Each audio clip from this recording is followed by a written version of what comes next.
partenariat avec Crucial. Salut, c'est Exoa pour exoaware.fr. Aujourd'hui, on va faire un tuto test. On va voir comment installer deux disques durs dans un MacBook Pro Unibody 13 pouces. Ça marche aussi sur les modèles de 15 et 17 pouces. Ça va de 2009 à 2012. En fait, tous les produits qui ont un super drive, qui ont un lecteur DVD. Donc si vous avez un MacBook Pro Retina, hélas, ça ne fonctionnera pas. Aujourd'hui, on va avoir besoin en fait pour ça d'un caddie. Alors ça, vous pouvez le trouver chez Fixit, ça vaut environ une trentaine d'euros. Et on va le faire avec un SSD MX200 de chez Crucial. C'est un produit que vous pouvez retrouver directement sur le store de Crucial pour environ 100 euros pour un 250 Go. Donc c'est plutôt pas mal. Vous verrez un peu, on fera après des tests un peu de rapidité. Vous allez voir, c'est un excellent modèle. Donc pour ça, pour faire ce tuto, on va avoir besoin d'un tournevis cruciforme 0 ou double 0 et d'un black stick. Donc voilà, il n'y a pas besoin de grand chose au niveau outillage. Si vous avez déjà démonté un peu votre ordinateur, vous allez voir, il n'y a rien de trop compliqué, ça se fait plutôt bien. Ça permet bien sûr d'avoir beaucoup plus de stockage, d'avoir un disque dur SSD plus un disque dur mécanique, ça veut dire 250 Go par exemple là pour le SSD, et là dedans il y a un disque dur de 750 Go. Donc ça va nous permettre d'avoir 1 Tera réparti sur 2 disques. Donc c'est plutôt pas mal. Par contre, ça retire votre lecteur SuperDrive, donc vous perdez votre fonction de lecteur CD, DVD et graveur. Donc si vous ne l'utilisez pas comme la plupart des gens ou comme moi, eh ben, ça permet de faire un produit avec un stockage rapide et un stockage plus de data. Ok, donc c'est parti pour le tuto.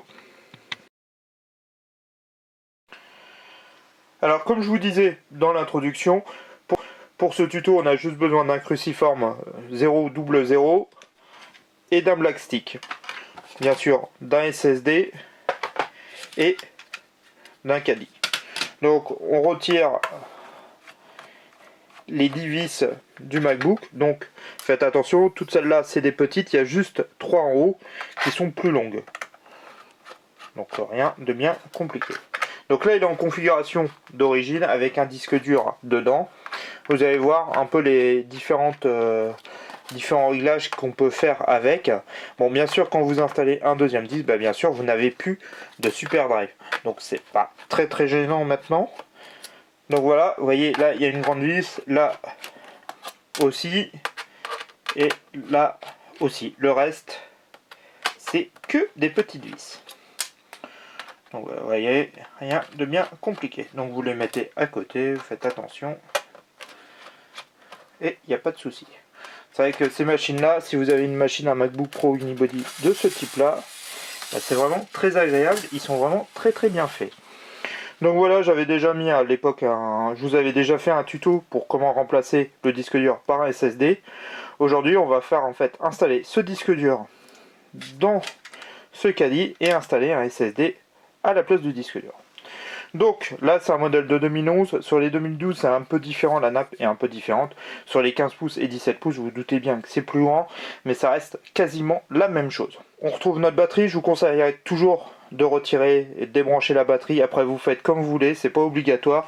Il y a des gens qui ont eu des soucis, moi je vous conseille toujours de le faire. Donc vous prenez votre black stick, hop, et voilà, on retire le connecteur de batterie. Donc on va venir retirer le disque dur qui se trouve ici. Alors en fait, pourquoi on retire le disque dur? Vous allez me dire, on met le SSD directement dedans. En fait, c'est pas une bonne idée. Vaut mieux mettre le SSD à la place du disque dur, parce qu'en fait là, on est en SATA 3. Donc on va utiliser toutes les possibilités de notre SSD au maximum de la rapidité qu'il peut avoir. Et on va mettre le disque dur ici parce que c'est du SATA 2. Et le disque dur en mécanique, ça dérange beaucoup moins, vu qu'il est beaucoup moins rapide. Si on faisait l'inverse, comme je vous disais, là on laisserait le disque dur mécanique et on mettrait le SSD, il serait en fait bridé par le port SATA 2. Donc c'est un petit peu dommage. Je vous conseille plus de faire dans le sens qu'on va le faire là. Pour moi c'est la meilleure solution. Donc là c'est deux vis cruciformes, rien de bien compliqué, on les dévisse et voilà. Normalement vous avez une languette, mais moi vu que c'est un disque que j'ai encore changé, j'ai plus la languette. Hop, et on le retire. Donc ici on a des petits tétons. Alors là c'est du Torx, c'est vrai, j'ai oublié d'en parler. C'est un Torx de 6, donc c'est pas mal de l'avoir. bien sûr moi,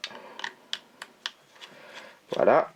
Donc vous voyez, je retire les vis du disque dur. Si vous avez déjà vu le tuto sur comment remplacer un disque dur par un SSD et que vous l'avez déjà fait, vous n'avez pas besoin de faire toute cette étape, ce qui est plutôt pratique.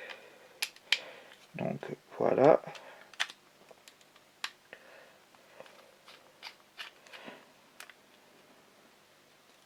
Vous voyez, rien de bien compliqué pour le moment. Donc n'hésitez pas, si vous avez peur là de revoir le tuto que j'avais fait pour remplacer un disque dur sur un SSD sur un MacBook Pro. Donc on vient les installer sur le SSD.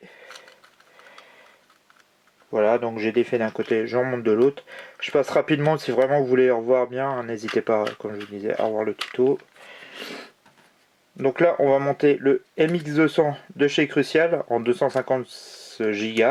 Il existe bien sûr en plus grosse capacité et en moins grosse capacité. Je crois qu'il y a du 128, du 512 et du 1 Tera. Donc voilà. Donc pour la partie SSD, on va être bon. Et vous allez voir au niveau de la rapidité. Alors j'ai perdu un. Il est là. Tac. Et voilà.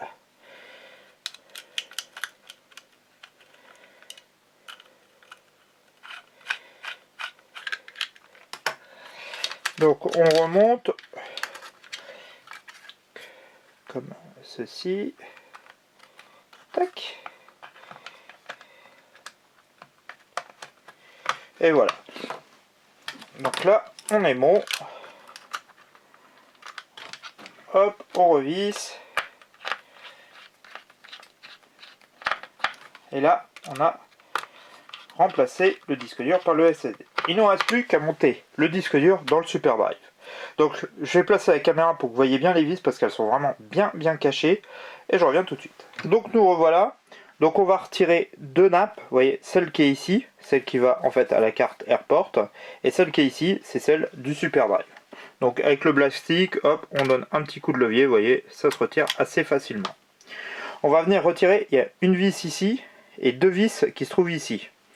Donc bien sûr, je vais vous faire un gros plan. Donc là, c'est une vis qui est un peu plus petite et là, c'est deux grandes. Donc là, c'est parti. On dévisse. Hop. Et les deux grandes vis. Donc voilà. Faut bien retirer les vis parce que vous allez voir, il y a des connecteurs qui passent. Donc vous y allez tranquillement, il n'y a pas de souci. Donc tout ça, c'est du cruciforme, vous mettez de côté et il n'y a pas de problème. Donc là, en fait, on va venir retirer cette partie-là. Tac. Alors ne retirez pas tout, juste déboîtez, voyez comme ça. Pour certains modèles, il peut se trouver une vis sur le côté. Donc vous venez la dévisser en fait comme cela. Des fois, il peut être fixé sur le SuperDrive. Donc on va... Ah oui, j'ai oublié, il faut retirer en fait la nappe du disque dur parce qu'autrement on est bloqué. Donc on va avoir une vis après en débloquant, vous voyez, en tirant juste un peu dessus, juste en dessous ici. Donc c'est des toutes petites vis. Donc n'hésitez pas à avoir un tournevis aimanté, pas comme moi. Donc c'est pas grave, on les récupère après. Hop, on retire de l'autre côté. Il y en a une, vous voyez, juste là. Et on en a une derrière. Donc quand vous avez dévissé le tout, on va essayer de venir tout doucement par le haut là, vous voyez, par ce côté là. Hop, venir retirer le SuperDrive. Donc ça, il existe aussi des boîtiers si vous voulez le recycler pour le mettre en USB. Ça permet d'avoir un SuperDrive externe, ce qui peut être pratique de temps en temps si vous utilisez toujours un graveur. Pareil, je sais plus combien ça coûte l'ensemble. Je crois le boîtier, mais c'est pas très cher, ça reste assez raisonnable. Donc voilà, on a récupéré les vis. Il y en a une encore qui se cache. Et voilà. Donc j'ai mes trois vis. Vous voyez, on va voir le SuperDrive. Donc vous voyez, les vis, elles sont vraiment juste devant pour le maintenir. Et une derrière. Donc voilà, là on va venir préparer notre caddie. Donc tout simplement, on vient en fait sur celui-ci. Vous avez, vous voyez, une intercalaire ici. On vient la retirer. Toujours avec. Hop. On vient glisser le disque. Alors vous avez une possibilité, si vous avez des vis, pour venir le fixer là, directement, ou autrement normalement avec l'intercalaire. Tac, ça bouge plus. Donc voilà, le disque dur est dans le caddie. Donc comme je vous disais, le mieux c'est quand même de pouvoir le fixer si vous avez des vis. Là j'en ai pas sous la main, donc je vais pas le fixer, mais fixez-le si vous pouvez. Autrement, sur l'ancien Superdrive, il va nous falloir récupérer la nappe qui se trouve ici. Donc on vient juste simplement la tirer, vous voyez, hein, c'est un câble SATA plutôt traditionnel. Et récupérer la petite patte qui se trouve ici. Vous voyez, on a une petite trappe hop, derrière. Hop, on vient dévisser, c'est du cruciforme aussi. Donc voilà, hop. La seconde. Et voilà. Donc on vient l'installer sur notre caddie, vous voyez, il y a les trous qui sont fournis. Alors ça dépend des caddies, hein, mais si vous achetez normalement le format de chez Fixit, il n'y a pas de souci. Donc là, je reviens mettre. Tac.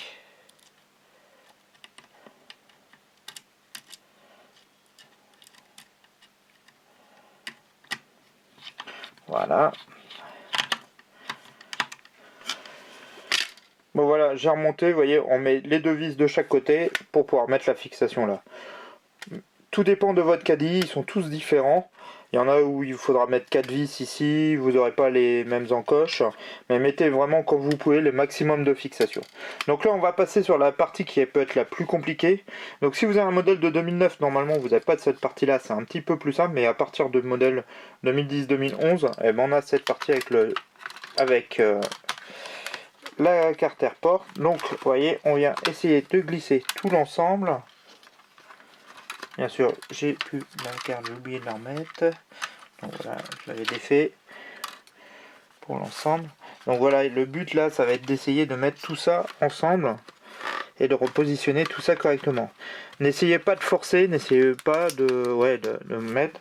Faut vraiment, vous voyez, mettre tout doucement. Et normalement, ça rentre comme il faut.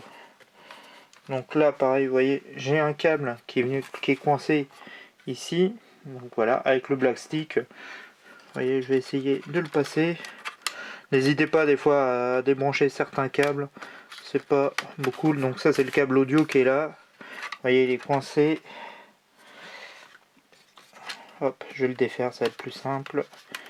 Donc voilà, vous voyez là, je suis un peu coincé. Vaut mieux des fois, voilà, débloquer le câble pour qu'il n'y ait pas de souci. Donc là, on est bon. Je suis plutôt bien positionné. Donc on vient remettre nos 3 vis. Donc voilà, hop. Alors, essayez d'avoir un tournevis aimanté. Je peux vous assurer, c'est beaucoup mieux. Ah.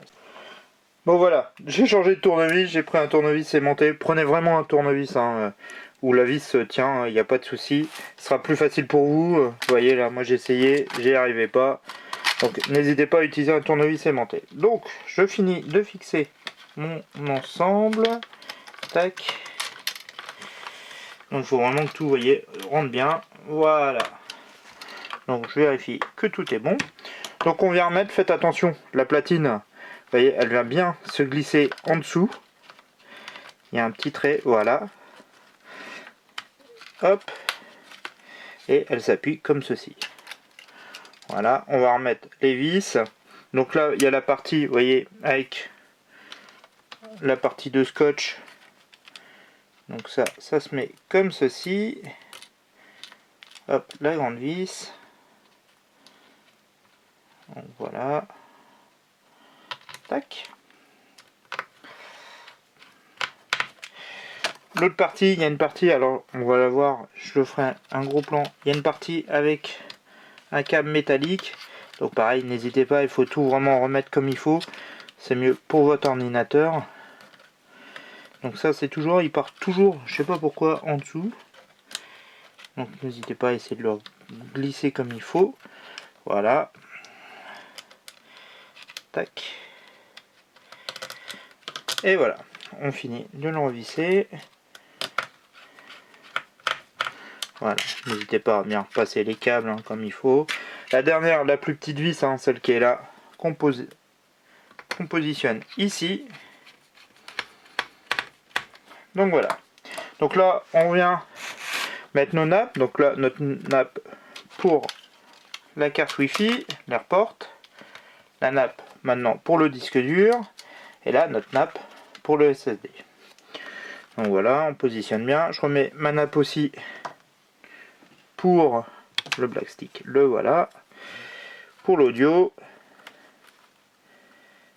Tac. Bon, si vous ne l'avez pas retiré, vous n'avez pas besoin de le remettre, bien sûr. Vous voyez, je repositionne bien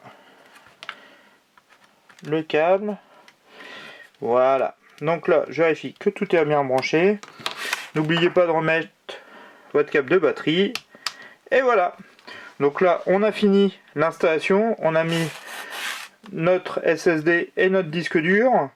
Donc il ne nous reste plus qu'à refermer. Et puis, on va faire les tests. Donc oui, moi j'avais redéfait ça pour tout à l'heure parce que la vis elle était partie en dessous. Donc je remonte ça et je vous remonte pour les vis pour bien fermer. Voilà, notre ordinateur est enfin prêt. On a toutes nos nappes qui sont bien mises. On a remis notre nappe de disque dur, l'audio, on a notre SSD, notre disque dur. Donc on remet le capot. Le voici. Pour les vis, rien de bien compliqué, je vous avais dit. Les plus grandes, elles vont ici. Voilà, une en haut, une ici. Et une ici. Tout le reste, c'est les petites vis, elles vont tout autour et en vis. Donc je revisse, j'allume l'ordinateur et puis on voit ce qui se passe. Donc notre ordinateur est fin prêt, on va démarrer et on va le laisser démarrer. On va voir si tout se passe bien, s'il n'y a pas de soucis. Donc là on a l'affichage. Logiquement il va rien trouver sur le SSD vu qu'il n'a pas été initialisé, donc il va démarrer automatiquement sur le disque dur, vu qu'il y avait votre système dessus.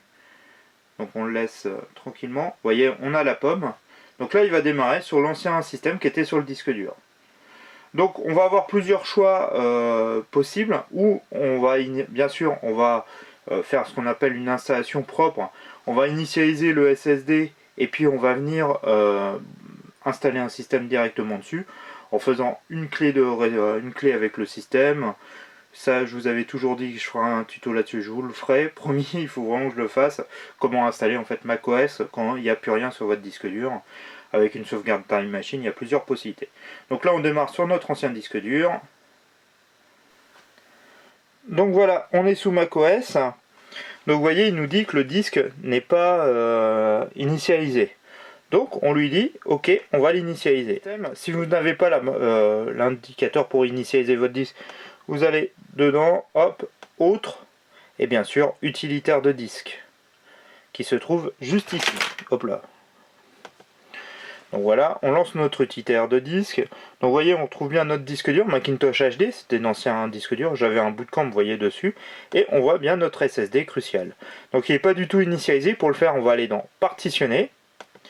On va lui créer une partition. On va l'appeler SSD, Macintosh SSD. Donc j'ai oublié le Macintosh. Hop. Bon, après vous pouvez l'appeler comme vous voulez, Macintosh HD, SSD, Macintosh SSD. On se met bien en macOS étendu journalisé. En option, on est bien en table de partition GUID. Si vous mettez sur la version en dessous, c'est pour les produits en PowerPC qui étaient avec les processeurs IBM, hein, les anciens produits. Et en MBA, c'est pour un ordinateur sous Windows. Donc nous, on veut en GUID, ok. On fait appliquer. Il va nous dire qu'on va partitionner. Et voilà. Donc là, il va nous créer notre partition qui va normalement, voilà, s'afficher après ici.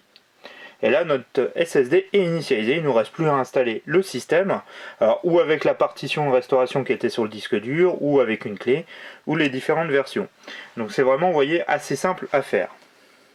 On va venir tester maintenant un peu les performances de ce SSD.